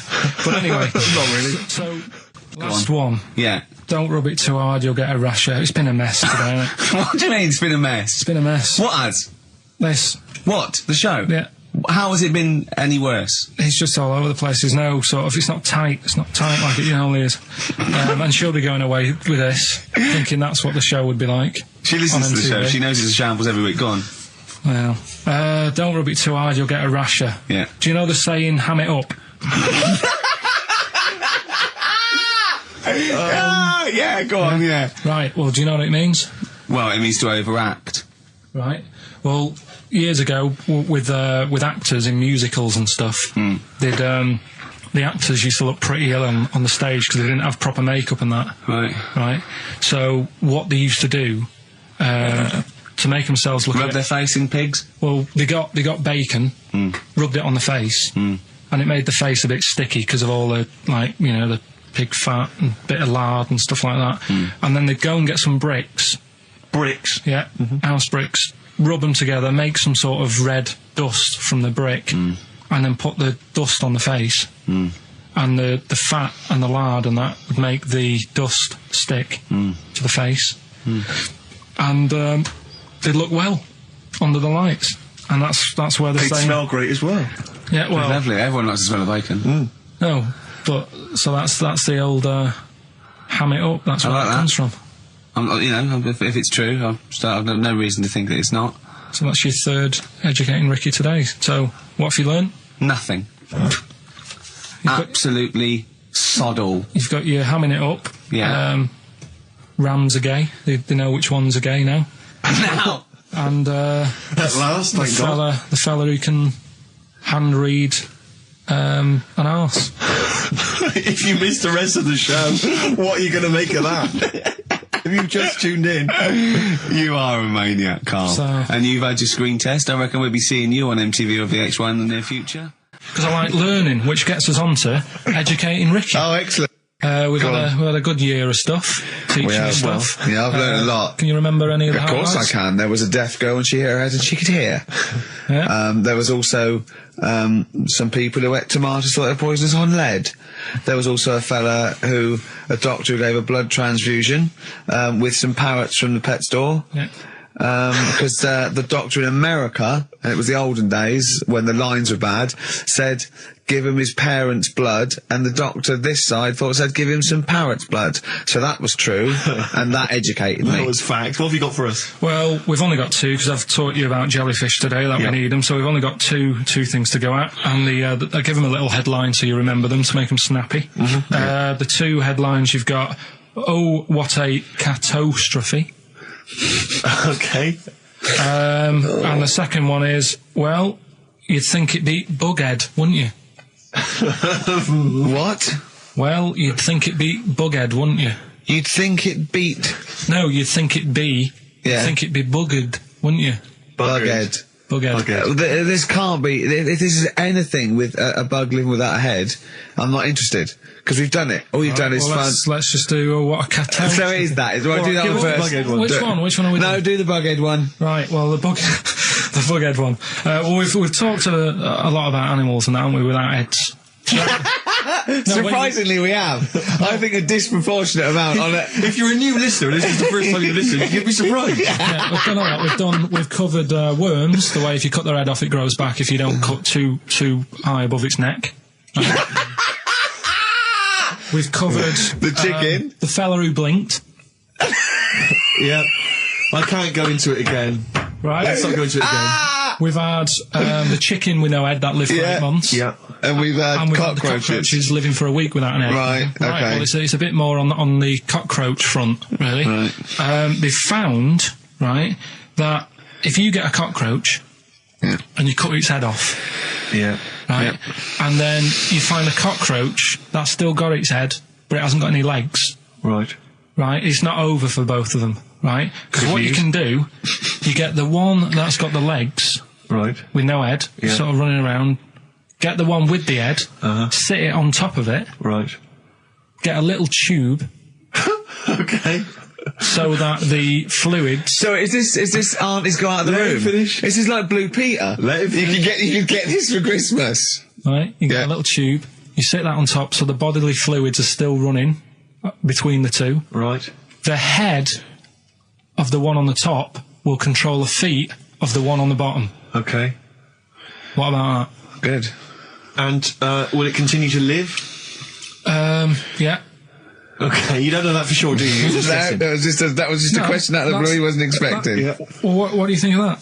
Good, yeah, it's great. Yeah, just a primitive nervous system that can, yeah. Did you expect us to be more impressed and excited by that? Well, did you fall off your chair when you read that? Did you literally topple off? Did you think you were going to be the Frankenstein of the insect world? Yeah. No, I just was thinking if they can do that, you know, with them, can they do it with humans? Because I also did a bit of research. Of course on. You did. Did you come to the sort of conclusion that apart from the moral aspect of it, that the human was probably more complicated than? Yeah, but do you know what I mean? Things move on, don't they? Do you know what I mean? Science, Rick. You know, I had Binatone as a kid. Now they've got PlayStation 2, and the difference in 10 years They is have amazing. found that if you lose your head, a cockroach can live normally on your body, but not the other way around. Your head on it cannot control its legs because it's too complicated for your brain. Well, so, yeah. Well, so then other research, because I thought if you don't learn from that, I'll give you something else for free, right? Go on. Free. That they can clone people. The only reason they don't do it, right? Say if like Ricky needed a lung, right? They could clone you and make you the same, but the only reason they don't want to do it is because it'd be a bit horrible, wouldn't it? So and it would take sort of 18 years for me to get an adult lung. And there's all kinds of moral implications. Yeah. What do you mean, yeah? You hadn't thought of that? So, sorry, because lest we forget, Rick, he ended with the only reason they don't do it is because it's a bit horrible and that. Which scientist said that? Right, let's That's a quote. Right. That's not it. That's not the other one. That's it. No. That was just, you know. We've got another one to come. Oh, I can't wait. The headline again? What was the headline again? The headline, oh, what a catastrophe. Looking forward to that. Mark. Yeah, a bit more counsel. This is from his covers album. This is called Snowbird.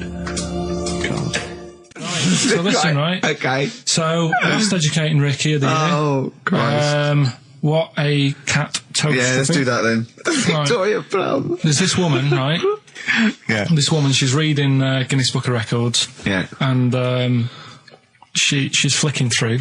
Yeah. And she notices that there's a world record for a cat, right, with 27 toes, right? So she reads it and she thinks, well, that's not right, because her cat's got 28. What do you mean a cat's got 28? A cat's got 28 toes. So she was like, well, hang on a minute, mine should be in there. So there was I missed the very beginning of this. She was Just looking through the Guinness Book of Records. Oh, sees the woman. record. A woman was looking through the Guinness Book of The Records. woman with the cat with 28 toes looking Right. through, and it said the record for the cat's toes was 27. She thought, hold on a minute, Ross McWhirter. My cat's got one more than that cat, so go on. Anyway, so she said, the person doing the interview with her said, is it happy? And she said, yeah, it's great, and it's really good in the snow. Right. It gets through a lot of nail varnish. Well, that's what it said, right? It said it's really good in the snow. So I just was thinking, that's it, really. That's not it. That's the end of that story. But Brilliant. But what I'm thinking is, right? It was two cats welded together. No, she said, it's happy. So is the other sort of disabilities where, in a way, it's not all bad? Oh, Christ. No, do you know, like, that book Steve brought in for me? And there was a fella there, wasn't there, who had 3 legs, who was a juggler. And I was like, what's the point of that? What do you mean, what's the point of that? What's the point Well, of he's what? not taking advantage of having 3 legs, is he, being a juggler? Yeah, he said he should be a footballer. Right? So, but in a way, he's used it, hasn't he? He's probably not even that good at juggling. But because he's got 3 legs, people have gone, well, I'll give him a chance. Let's go and see him anyway, see if he's any good. Yeah. Right? So what I'm thinking is there anything else? We've mentioned the midgets today who are good at robbing cars because they can get through the windows like Dukes of Hazzard. Sorry. So listen. I'd just like to say, this is the Radio Authority listening. We are in no way suggesting that one midget's forte in life is robbing cars, if you're a midget sitting at home feeling sorry for yourself, that you should go out robbing cars. I'd just like to say this is Karl Pilkington talking. The views of Karl Pilkington do not necessarily reflect those of XFM or us. Yeah, but it was a TV programme, so it's not me. I'm just saying what I've seen on That television. you didn't see. That somebody told me about. Yeah, so you could be wrong, just like a lot of your spurious facts that you just see on the internet, you know. I'm just saying. Yeah. So is there anything else? We've seen the fellow with 3 legs. So what you're saying is there a disability that is actually an advantage? Yeah. Right, I mean, okay. Steve mentioned about the disabled loo. They're always really roomy and, like, got multi-gym facilities in them. Multi-gym facilities! No, do you know what I mean? Multi-gym facilities! What do you mean, There's always Carl? bars everywhere and that, isn't there? That's not parallel bars. Yeah, That's they to help don't them do get up. gymnastics! They're not in there working Yeah, out. but I'm just saying, though, do you know what I mean? So, in a way, they've got that. So, always, what I'm saying is, when you look on the brighter side, it's like Elephant Man would have never got up and gone, oh, look at my hair today. He would have- Nor do you. No, but, do you know what I mean? He would never have that problem. You're a maniac. Forget it. I thought we'd be able to, like, get a serious discussion going here.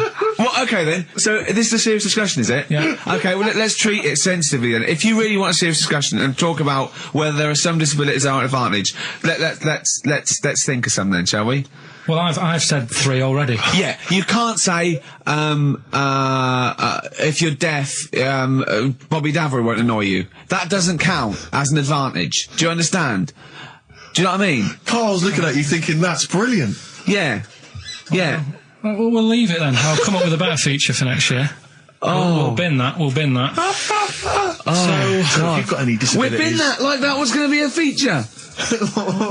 What, you were hoping that would be a spin-off feature? Disabilities are actually Well, it's an another advantage. form of do we need them? It's like, But that's Carl. Think of it. It's like that joke. The bloke that as his weight says, good news and bad news. Bad news is we've had to amputate both your legs. What's the good news? The fellow in the next bed wants to buy your slippers. See, that's not an advantage. It's a joke. That doesn't really happen. People don't go, oh, that is good news. Yeah, I'll probably get a quid for him. Do you know what I mean? But the fellow with 3 feet, what would he do? Well, he'd buy a pair and then just nick one of those because they put out one shoe, don't they? Are those, yeah, if you've got one leg, you can nick shoes. Good point, Right, Carl. now I'm getting you thinking. Also, right, I like teaching you stuff. Yeah. And you've done well. So what I'm thinking is, rather than just touching on a topic, sort of giving you a few bits of information on one See, topic. this is what I'd like to do, because the last thing you taught me, I remember, was there was a blind girl, she hit her head and she could see, and that's all I got. Yeah. So if you could go into that a little bit more, that would have been educating me. Well, today we're featuring stuff on World War One and Two, right? Oh, so that's that little title for all this little thing is, what do you think of that then? What do you think of that then? Play a record. So that's Rick, that. can I just thought of a joke? Go on. What's the similarity between Lord of the Rings and this show? They're both rubbish. Sugarcane by Sonic Youth on XFM 104.9. Ricky Gervais, Steve Merchant, Karl Pilkington. Go on, Karl. What's next? Are you going to do your war feature? What is it called? What do you think of that then? You do that now? It annoys me a bit, right? Because we said before Christmas that we'd come back with new stuff. Yeah. Gave you a title to work on, that Ridiculous. Right. You came in today, I said, have you sorted it out? You say no. Steve, you're having a go at me for wanting to get music out of the library for you. Yeah. You haven't got any new ideas. Sure. But you're dissing mine. I'm not dissing yours. Well, I'm a massive fan of them. Good vibe off you. Well, I think that's very harsh. I just asked you, when were we going to have war? Do you think of that? I'm a big fan. I'm excited. Well, it's not that good, to be honest with you. Well, I disagree. It sounds brilliant. Right, well, it's a bit of a tweak of educating Ricky. Right. Just some information on wars. Yeah. Okay. World War Two. World War II, all right. The world champion chess player, he helped someone out in the war. It's the detail I like. No, he helped. You know, it's nearly a history programme, isn't it? I was watching those repeats of The World at War. Yeah. That were on in the mornings, you know, incredibly detailed, but they've got nothing on Carl. Did you write a lot of that David Sharma series? He was able to use his skills that he has to play chess, because apparently chess is all about probabilities of like where a piece will be put. Right. Mm. And they got him in, and they said, "Can you help us out?" He said, "Yeah." And he said, "Right, where should we like?" Hitler has just moved his queen. yeah. So that's a fact. He sent in a bishop that ran diagonally through the troops, knocking him over. Sorry, wait a minute, Carl. So they got a chess Sorry, player. that's it. Well, yeah. It's just like, oh, what do you think of that? Again, that's not a story. But it angers me that he says that I'm down on the ideas when that's beginning to shape up as quite interesting. I thought you were going to tell me which battle or which event was you. World War Two. It's not a battle. But which bit of you World War II? Like the middle bit. It's 6 years worth. Yeah, well, probably about a bit in. Guessing. Guessing. Well, all right, yeah, there is a bit of guesswork, but it doesn't matter. But that could have been an interesting thing if you told me it had an impact on the when Normandy you look landings. at these things, do you go, bloke wants out chest, oh, use that, and run away from the computer? No, or I run read out it. of the bookshop? I read the first line where I get enough information. I just think, What do you mean you read the first line where you get enough information? Imagine if you were someone's defence lawyer. Exactly. And he was like, he's on death row and went, I don't think he did it. Yeah. I read the first line, I didn't read the file It's completely. He was in a hotel in Texas, right? Go on. It's enough. Oh, some other It's stuff. enough, He it's definitely enough, didn't kill it. it's enough, it's enough. I that just seems thought to- they always take ages on deciding where to go.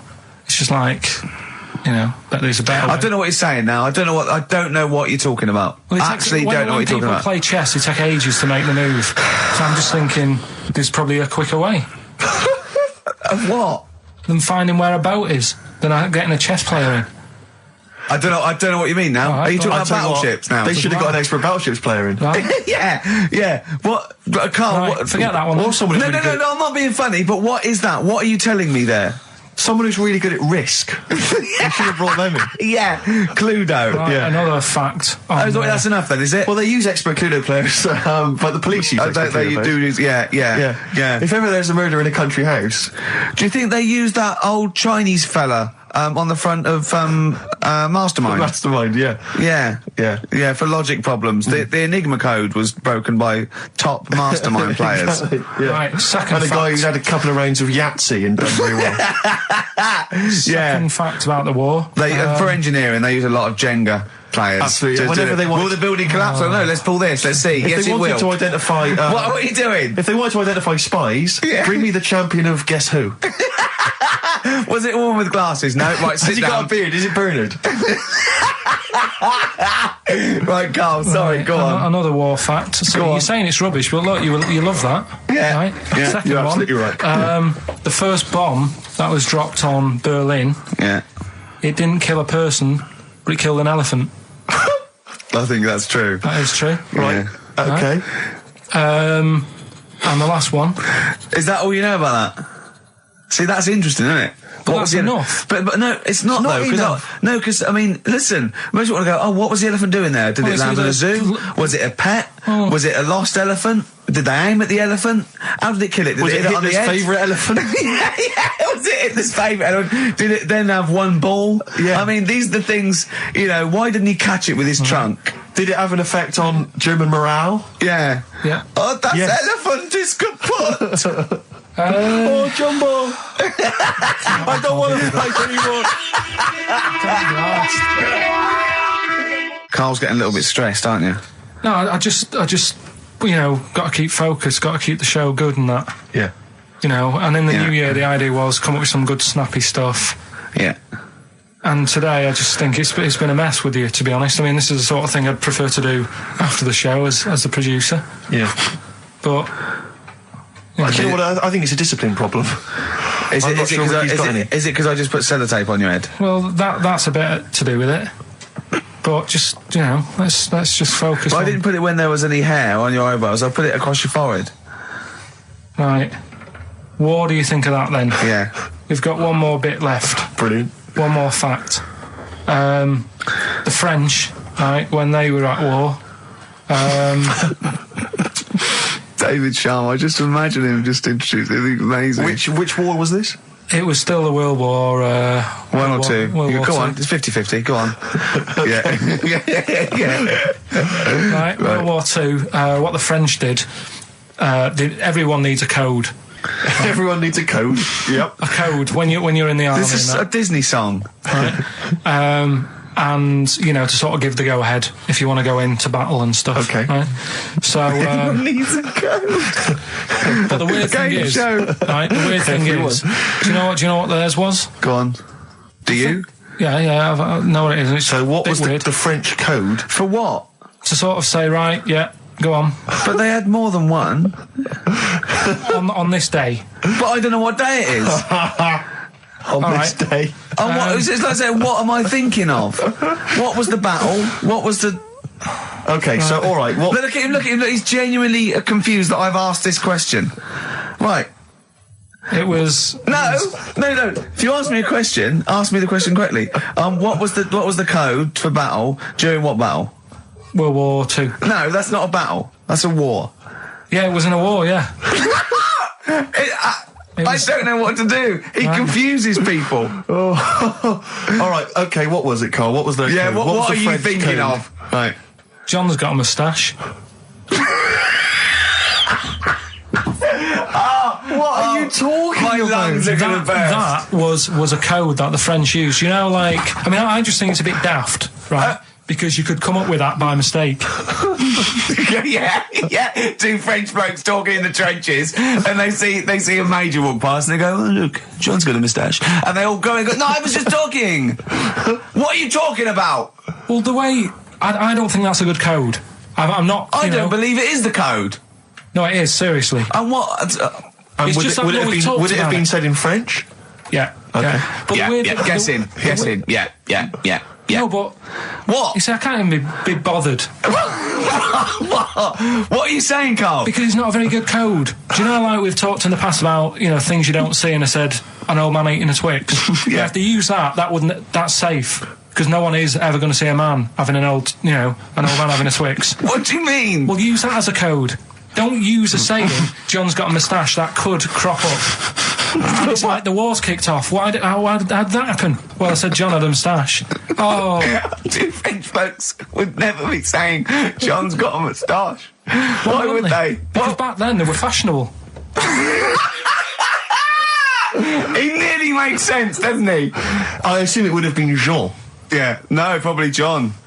And how would this code have been I mean, who would have I don't announced know, I this just to read everyone? it. I read it like that, Steve. That's what was on the internet. This is a code that was used. John's got a Don't be moustache. angry with me. I know, but you're always asking questions. That's because I'm interested in history. Yeah. No, you're genuinely interesting bloke, Carl. We like to know. I'd like to film you secretly. You know, like they do, like Nature Watch, when they put it in a like a, you know, what I mean, a badgers sort of thing. One, right? yeah. And they just watch it. I'd like to see what you do. Pop around like. I wish I could download the music in your head, because it'd be wah, wah, wah, wah, wah, wah, wah, wah, wah, wah, and you see something weird, you go wah, wah, wah, wah, wah. And then you read that and you go wah, and you write it down, and that's what comes out. John's got a moustache. I'd like to see next Christmas. Imagine the French, right, for their battle cry, for their battle code to know it's going ahead, they're going over the top, is you never see an old bloke eating a Twix. Imagine that. Yeah, but all these things are things that I think in my head. Right? Keep them in there. Do you know, like before when I was talking about going out on, you know, Christmas Day, having a meal on the way back, seeing a homeless person. Yeah. And then I think, God, that wouldn't be good. I know, TV show, right? You can think of things like that. When I saw the homeless fella, then I got talking to Suzanne about when I had to sleep in my car. What do you mean? Go on. Let's play a record and come back to any sleeping in the car. God, I can't wait. Play a song for the lovers. I was watching last night on cable TV 1987's amazing Sign of the Times Prince in concert film. It was dynamite. I thought to myself, how brilliant he is. It reminded me of the gig I went to see last year.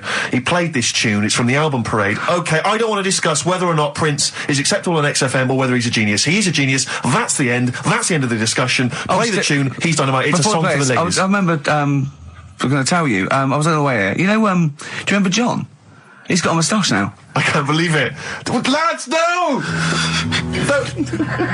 It's not on. It was... The battle's not on. Look at your face, Carl. The elephant did die.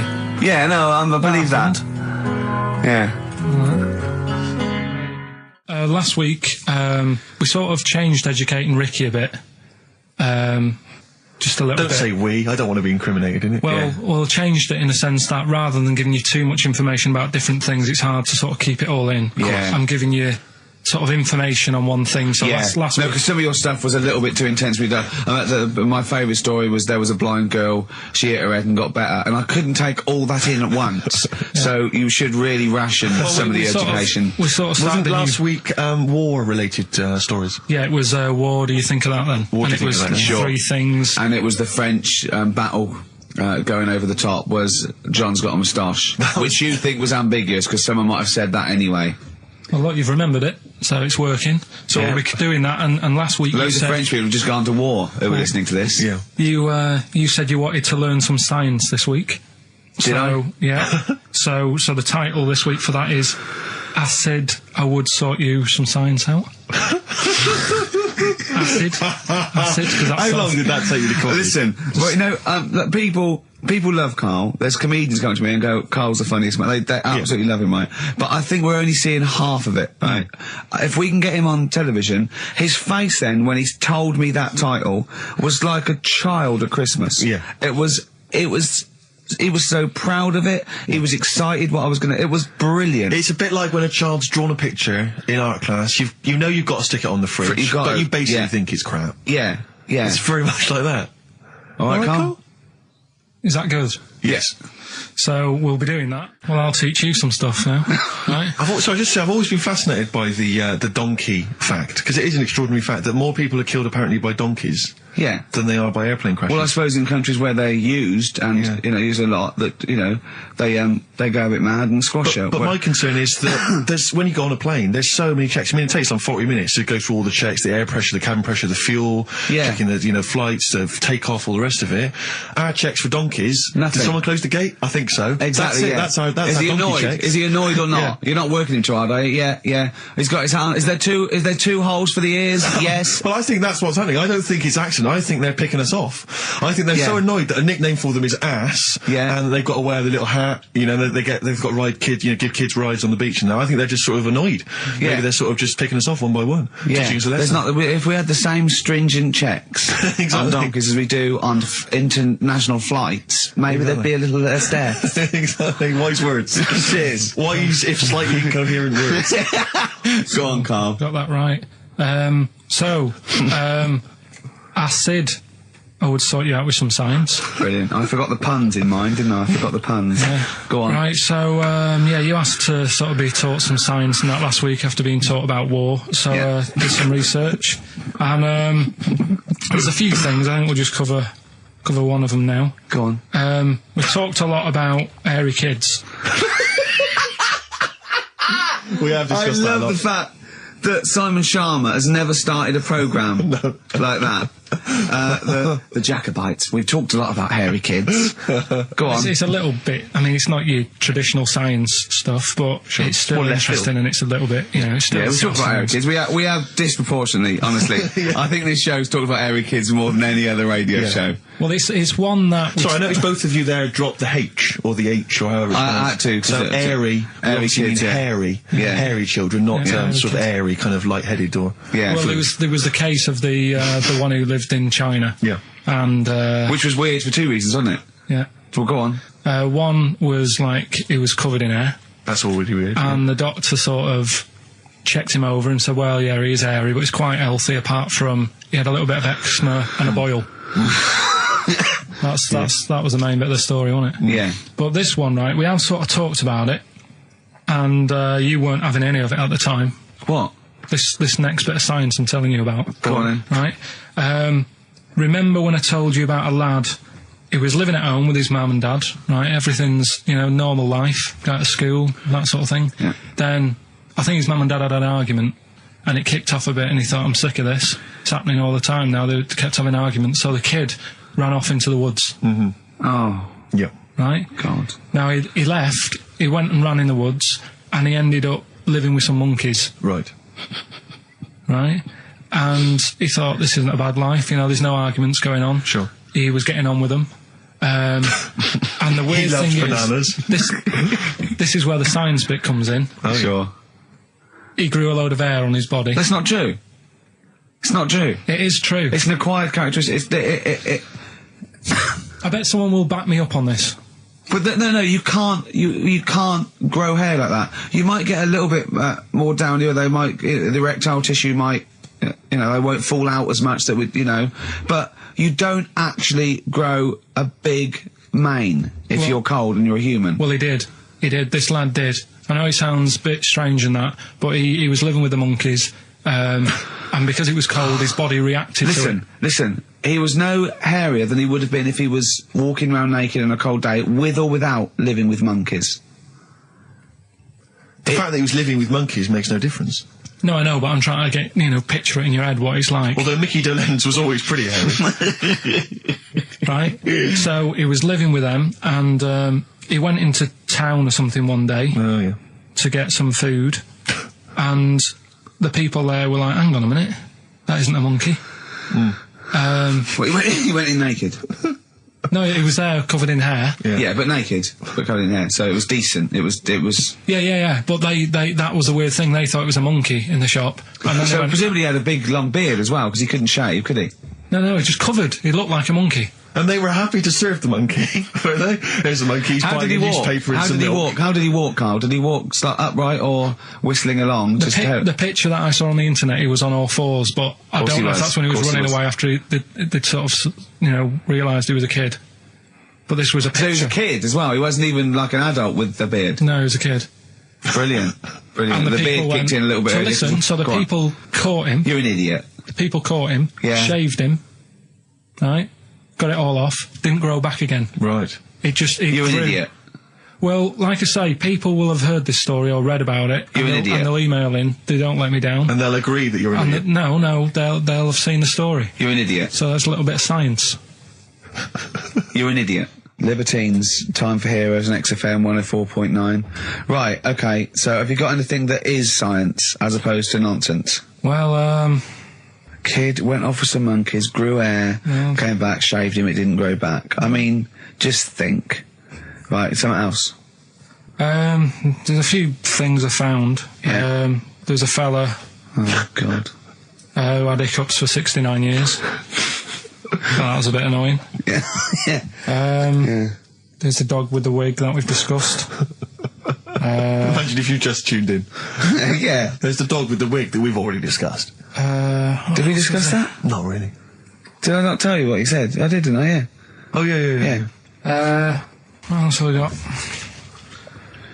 Well, there's something here that you sort of know. Is this going out live? Yeah, this is happening, right? Right, go on. But remember when you talked about sponges? Yeah. If you get a red sponge and a blue sponge. You liquidise them, pour them back into a tank. After a few hours, they know which was which, and they reform as a red sponge and a blue sponge. Yeah. Yeah. I thought that was weird when you told me. Yeah. Looked it up, did a bit of research. Yeah. Thought that's sort of sciencey. Yeah. You can do the same thing with a mouse's brain. Okay. Explain a bit more. No, you can't. If you get a dead mouse, Yeah. put its brain into a blender, blend it up, leave it standing for a bit. Making that up, aren't you? You're confusing this. You've watched Nigella Lawson make some sort of pudding. No. What do you mean? It won't work with the brain. Well, it does with not human brain. Don't be trying that. Although... But, no, a mouse one. A mouse one. And what happens? It sort of reforms. Goes back together again. No, because apparently it's made up of the same stuff as... But it doesn't, does it? Because if it's dead... If it's a dead brain, the cells can't act anyway. The fact the sponge is that it doesn't kill the cells, it liquidises them, it doesn't kill the cells. Yeah. So it couldn't be a dead brain anyway. It would have to be a live brain taken out from a live mouse for the cells to be getting oxygen and working and being sensitive to each other. And that, I don't see how that could work like it does in sponges. I mean, do you know what I mean? You're not a scientist. I've just sort of read it and gone, oh, that's interesting, I'll tell Ricky and Steve about it. Yeah. You're quizzing me as if I've come up with it. No. If someone else has done it and said it works. Sure. So I'm not... Do you think ghosts are behind it, or do you think there's a scientific explanation for it? No, it's just one of them weird things, isn't it? Yeah. So that's what you sort of science covered for this week. Well, that was another barnstorming feature from Karl Pilkington. Is that it? Is that the two things you got this week? Thanks very much for that. Well, I mean, there's nothing behind them. Do you know what I mean by this? There's not like a weight of intellect behind these facts. Why don't you make that your science project for this week? Find a dead mouse somewhere, Karl, and a blender. We'll bring that in next week. We'll do it live on air. See what happens. Oh. Well. Do you feel sort of let down a little bit sometimes with our reactions? Well, what are you expecting us to do? What are you expecting us to just look at you, open-mouthed, staring at you in awe? Just like, oh God, yeah, where did you find that out? And like, we know. Tell us. We know where you found it out. You looked on the internet and a strange homemade website by a maniac somewhere, who puts on stupid things that he heard through Chinese whispers. That's where you get your information from. I doubt that anything you've ever come up with is verified. If it is, it's luck. But what do you expect me to do for you? Do you know what I mean? I'm just... I'd like to know what the source of the information is. I'd like it to be, a research study by the University of Columbia, rather than, a guy who calls himself Mr. Pickles. On a website somewhere. www.lunatics.com. I mean... Oh, God. Some kind of evidence. Do you know what I mean? I must warn you now, that Steven Spielberg thing's coming, Taken... Yeah? About alien abduction. When you watch it, just remember this, it's not a documentary. Okay?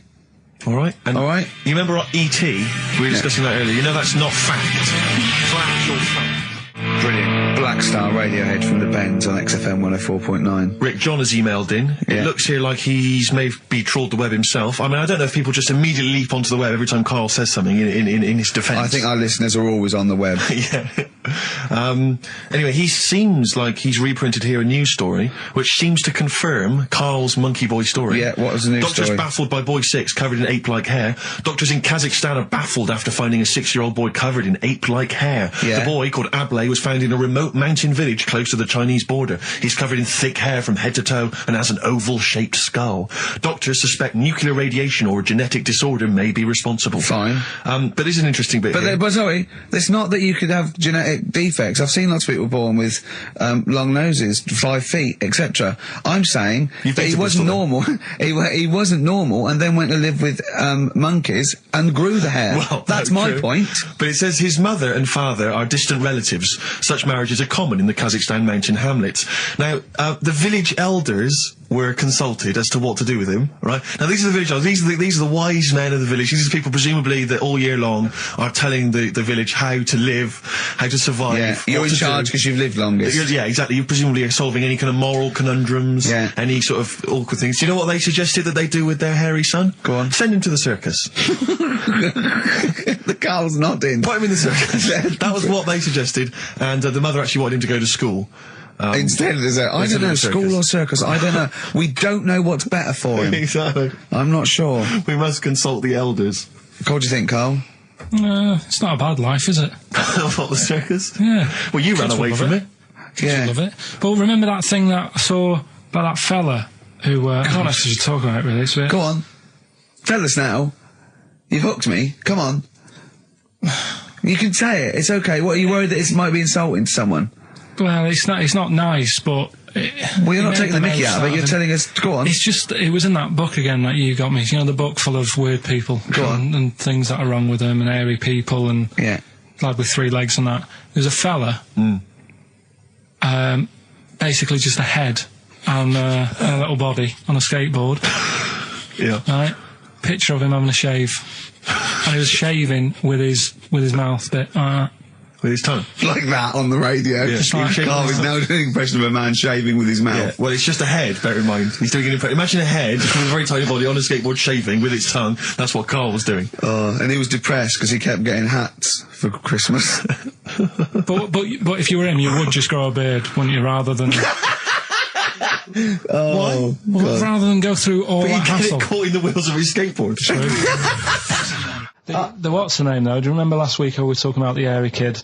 And I think that's every week, Carl. That doesn't narrow it down. alright, well we were talking about that hairy kid in the woods, and did a bit more research this week. Okay. Found a good story out about a monkey, Right. which I'll tell Ricky a little bit about it. Tell me, come on, tell it now. No, Right. no, Well, tease I me reckon with we it. should keep this. It sounds exciting stuff. That's got 'em, right? So we'll be doing that. We've Don't got hook the audience. we've got Rockbusters again this week. Yeah. We've got Do We Need 'Em? Yeah. What Right. are you trying to get rid of this week? Cockroaches. Right, No, good one. I can't think of a reason to keep them. Looking into that well. Let's sort the matter out. That's coming up. Excellent. We've got I'm teaching you some more stuff. Oh, yeah? Yeah. He phoned me up today. Yesterday it was. You know, he's been researching, like, just educating Ricky. He said, what do you want to know about? I don't know. He said, you interested in space? And I went, yeah. He phoned me 3 hours later. He went, no, nothing about space. I went, what? He said, I couldn't find anything interesting. I said, you couldn't find anything interesting about space? Yeah. It's big. It's pretty interesting, Carl. He went, It's big, but there's nothing there. That's it's like the Millennium Dome. So what I'm looking at, right? But no, wait. He said, is there anything else you want to know about? I went, all right. I went, anthropology. He went, what's that? I went, study a man. I sent a man. He went, like what? I went, like, our roots from caveman through and all that. He went, and I said, Australopithecus, Neanderthal. He went, well, you know all that then? I went, no. He went, right. He went, do you want to know how a lung works or something? How a lung works? And I said, well, tell me how a fridge works. He went, oh, I said, it's just the gas, isn't it? I went, brilliant. I went, tell me how a microwave works. He went, I know. I went, no. I said, fella walking past in a laboratory with a bar of chocolate in his pocket, went past some sort of ray thing, it melted it, and he went, hold on. That's it. That's explained to me how a microwave works. Right. So today we're doing sort of medical-ish type things under the banner of colon then, educate me. Oh, God. Do it again. Colon then, educate me. Brilliant. Brilliant. So that's like go on then. So colon. Brilliant. So that's a little heading. You're going to be learning 3 things sort of medical-ish before 3 o'clock. Yeah. Is that it? Yeah, do you want to... Pretty much, yeah. A bit of suede? Come on then. How many O'Reillys are there, do you think? No, little task for you. Right, educate me, Carl. Right, well, Go like on, I then. say, right. Educate me. Well, what we're looking at this week, we've done war, we've done We've nailed that. We've nailed war. Did We summed up war with a little French bloke whose battle cry was "John's got a moustache." right.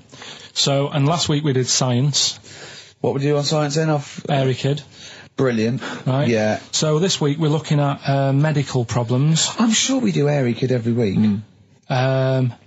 medical problems then. I've got a couple of things under the banner of colon then educate me. Yeah. We've got, this is interesting, right? Do you know if you have an operation on your brain, right, what they do is, I mean, this is why I'd never go to the doctors. I don't like doctors because this sort of stuff freaks me out, right? They can operate on your brain, and what they do is they put you to sleep first, cut your brain case open. Your skull, yeah. The brain case. Yeah, yeah. And then wake you up and operate on you. So you're sat there with your head open, Yeah. messing with your brain, and you don't feel anything. Well, there's no nerve endings, is there, in the brain? But still, it's not right, is it? What, you think they do it for fun? No, They but go on, Reg, wake him up so he all freaks out. well, is it necessary that you're awake, do you think, or... Well, they need the brain active, don't they? Yeah, but it is when you're asleep, you're having mad dreams. I had a mad dream the other day. Go on. No, I might tell you about it later, but there's no sense to it. But, so your brain's still... Where is this conversation? Yeah, I mean, it'll turn out, I go, no, Carl, I was there, that wasn't a dream. Yeah. No, Yeah. but... So, I mean, if I had an operation... On your brain, heaven forbid. Well, operation anywhere, I'd like to sort of think, well, I'll have an injection, I'll go asleep, but when I wake up, it'll all be sorted. Yeah. Yeah. The fact that... Your brain case is open. And they wake you up and you think, oh, is it all done? And they say, well, have a look in the mirror. And your brain... See, I don't think they do that. I don't think they try and frighten you when you're doing an operation. Yeah, I don't think that you go about your business and they sort of follow you around, dabbling. Yeah. No, but it's almost like they are having a bit of a laugh with you. Right, well, I'd just like to say now that they don't. Anyone who's going in for an operation on their head, do not ever listen to anything Carl says. Why have you got to be awake? Because you'll be bored anyway, you'll be sat there. Well, they give you a telephone directory, look, and they say, look how many Macs are in there. That's the Scottish telephone directory. And, you know, time flies when you're counting that sort of thing. No, but do you know, like, when you... What are you telling me? What are you I'm just asking saying me? how weird it is. It's weird, isn't it? It's like, do you know when you go for a haircut, right? And it's a bit embarrassing. Well, I don't anymore, but...